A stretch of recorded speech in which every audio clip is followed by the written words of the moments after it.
Easy. और अब वो frankly speaking I personally feel वो ज़माना ख़त्म हो गया because digitalization has change everything so much, specially COVID वाली सारी सिचुएशन ने जो आपके डिजिटल मीडियम है उसको इतनी ज़्यादा पावर दे दी है कि अब मेरा नहीं ख्याल डेब्यू और अब बिग बैंग ये कोई चीज़ है जो मुझे फील हो रहा था इवन फ्रॉम म्यूज़िक कि मेरा पहला गाना क्या होगा और पहले गाने से वो हम आई थिंक इसलिए पहले गाने पे इतना कॉन्सेंट्रेट करे थे बिकॉज माई ब्रदर वो उनका छन्नो था पहला गाना, तो वो तो you know like boom it was a massive hit.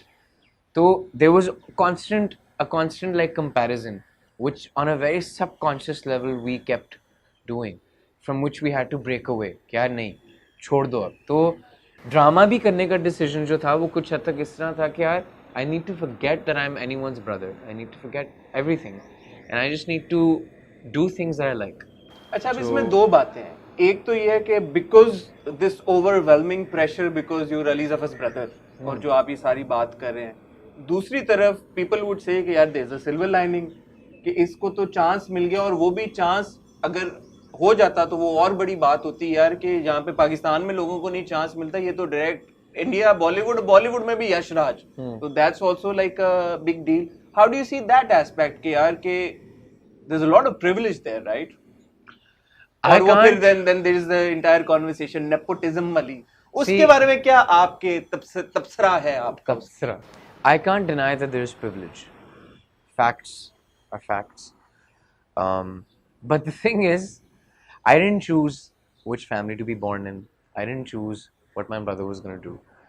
And being very young, when I saw what I did, him being a star and all of that stuff, obviously, आपको इतनी कम age में, I was probably 9 years old, I think, when Channu came and it was a hit and all that stuff. And I was a kid growing up.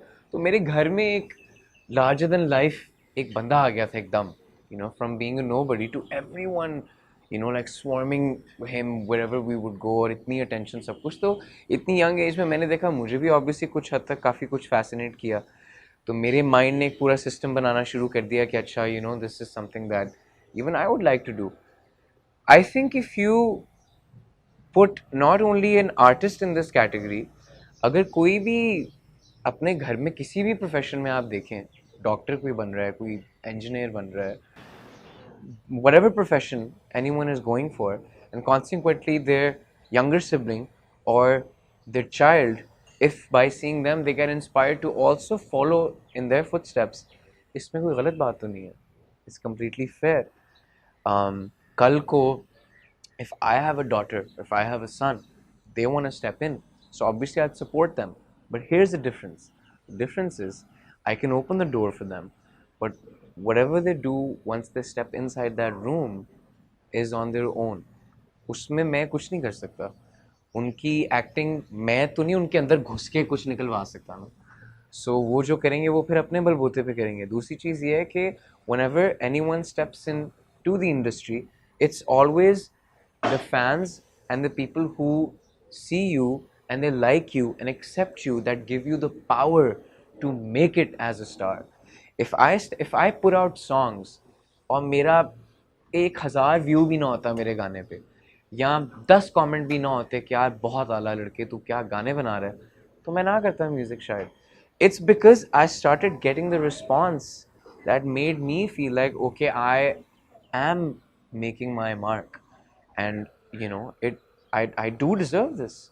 So just because जी मेरे भाई already उसमें है तो लोग समझेंगे ये तो नेपोटिज्म है तो मैं करता ही नहीं हूँ ये, that's a much bigger loss।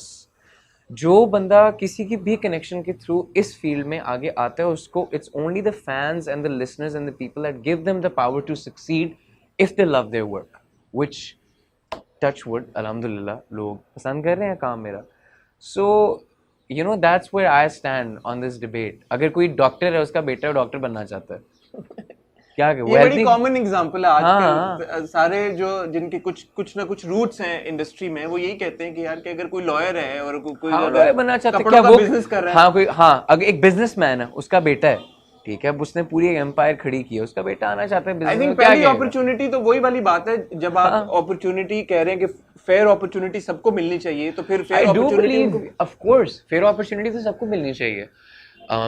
But then again, is it my fault that I'm in the household that I इसका was ये born मतलब in? नहीं कि आपको नहीं मिलनी चाहिए. हाँ, आपको भी don't मिलनी rob चाहिए. me off of it. मैंने I was in London. ये यश राज के बाद की बात है, 2017. I was in London. तो सबवे में मैं था और मैंने वहाँ पे अलादीन का एक पोस्टर देखा, फ्लायर था ऑडिशंस का. It was a walk in audition. अगले दिन मेरी फ्लाइट थी. I walked in, so I gave the audition for Aladdin. Audition क्या था, गाना गाना है. तो मैं गया. अब किसी को नहीं पता था मैं कौन हूँ. लंदन में बैठा हुआ हूँ, ठीक है. अब लोगों को नहीं पता मैं अली जफर का भाई हूँ, किसका भाई हूँ, क्या है. Walk in to the audition, I sang a song, मैं आ गया. मुझे अगले दिन कॉल आ गई कि आप हमें वापस चाहिए. सो वी Shortlist नीड हो टू, गए. हाँ शॉर्ट लिस्ट हो गए. So I went back and I had like a month long reading sessions with Lucinda Syson जो कास्टिंग डायरेक्टर थी अलादीन की अच्छा. लंदन में. उनके साथ मेरी 1 महीना वो स्क्रिप्ट रीडिंग, कुछ सीन्स, मतलब ऑडिशंस होते गए. It came to a point where she would tell me कि so Guy Ritchie was the director for this, so it came a point where she would tell me कि गाय कह रहा है कि ऐसे करो, ये करो, वो करो, बाल ये वो फलाना. तो फिर एकदम LA से कुछ टैलेंट एजेंसीज की कॉल आ गई कि भाई आप कौन हो, आपकी तस्वीरें जो हैं वो टेबल पे मतलब फैली हुई हैं एग्जैक्ट्स की, and you know they are checking you out, so what's up. तो अब यहाँ पे किसी का कोई जोर नहीं था. यहाँ पे I just walked in, you know, did my thing. I didn't get it. I came very close to it apparently, but the fact that I made it that far ke Guy Ritchie took notice and you know he was giving comments ke aise, that was a huge win for me. That's obviously a big, तो really big deal. हाँ, man. so वो भी जिस तरह वो मेरे लिए एक ऐसी सिचुएशन थी that I had no connections, I knew no one, I just walked in and I did it, I came close to it, so naturally it made me feel कि हाँ कुछ तो है मेरे अंदर यार कि यू नो यहाँ तक इतना करीब तो आएगी. मतलब इतनी बात हो रही थी कि विल स्मिथ के साथ स्क्रीन टेस्ट करके देखेंगे फलाना अच्छा. ये वो. मेन कंसर्न ये था कि I had never done anything on screen, so it's a big deal.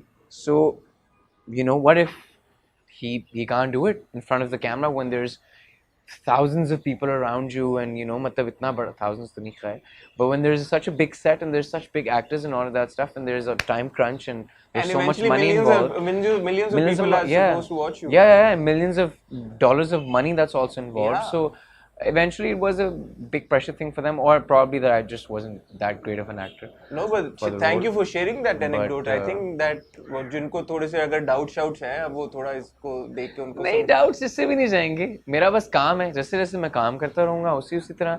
मेरे ये जो पिछले 2-3 गाने आए हैं, they really helped people see me for who I am. My album that came out, people who actively listen to अच्छा 2 फर्क चीज़ें हैं. एक इंसान जिसने मेरी एल्बम सुनी है, जी मैंने आपकी ब्लू बटरफ्लाई एल्बम सुनी और ऑनेस्टली स्पीकिंग मुझे मज़ा नहीं आया, तो ठीक है यार, सॉरी यार, I tried my best. Versus कभी कुछ सुना भी नहीं, कोई एफर्ट भी नहीं डाली, मुझे जाना भी नहीं, काम भी नहीं